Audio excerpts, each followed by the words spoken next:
Before he shut me up, I asked him how far it was to Thornfield.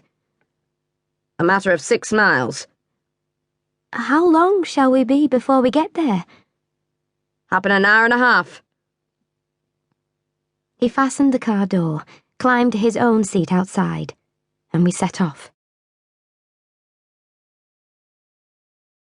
Our progress was leisurely and gave me ample time to reflect. I was content to be at length so near the end of my journey, and as I leaned back in the comfortable, though not elegant conveyance, I pulled the woolen blanket around me.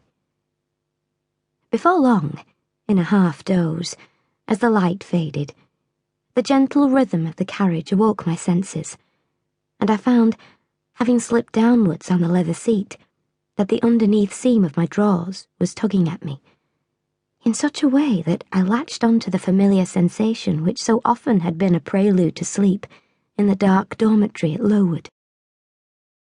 In the privacy of the carriage, quite alone for the first time in as long as I could remember, and still on the very verge of sleep, my mind wandered back to the girls at the boarding school that I had just left, and their soft embraces. And as I reflected further, I remembered Bessie, and how she had taught me her secret remedy to alleviate the disquiet of the mind, and how her swift fingers and thumb had massaged my young body into its first delight. I shifted beneath the blanket, half asleep, and, arching my spine, braced myself against the narrow armrests, pressing down against the hard leather ridge of the seat. Presently, as we entered a straight edge of the road, the horse sped up, and the carriage jiggled beneath me at such an agreeable speed that I was brought quickly to a pleasurable release. Afterwards, feeling more relaxed and quite refreshed from this unexpected turn of events, I rearranged myself and meditated much at my ease. I suppose, I thought, judging from the plainness of the servant and carriage, Mrs. Fairfax is not a very dashing person. So much the better, for I never lived amongst fine people but once, and I was very miserable with them. I wonder if she lives alone except for this little girl, and if so, whether she is in any degree amiable, and I will be able to get on with her. I will do my best, although it is a pity that doing one's best does not always answer. At Lowood, indeed, I took that resolution, kept it, and succeeded in pleasing those around me in all manner of ways. But with Mrs. Reed, I remember my best was always spurned with scorn and spanking. I pray God Mrs. Fairfax may not turn out a second Mrs. Reed, but if she does, I'm not bound to stay with her. Let the worst come to the worst. I can advertise for the position of a governess again. How far are we on our road now, I wonder? I let down the window and looked out. Millcote was behind us, and judging by the number of its lights, it seemed a place of considerable magnitude, much larger than Loughton. We were now, as far as I could see, on a sort of common, but there were houses scattered all over the district.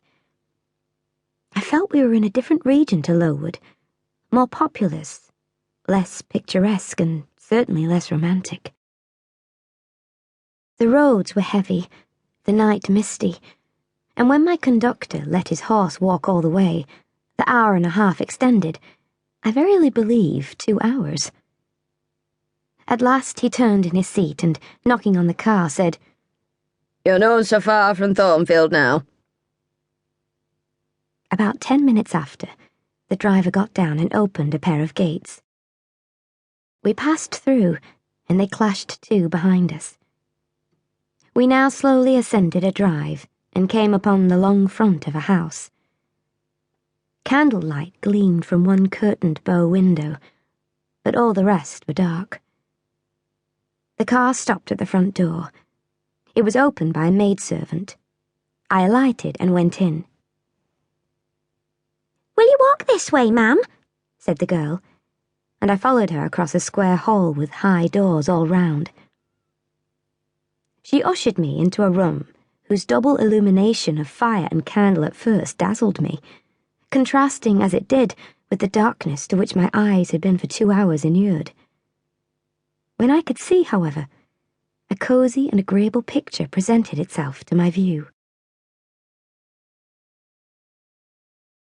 A snug small room, a round table by a cheerful fire, and an armchair, wherein sat the neatest imaginable little elderly lady in widow's cap, black silk gown, and snowy muslin apron. Exactly like I had fancied Mrs. Fairfax.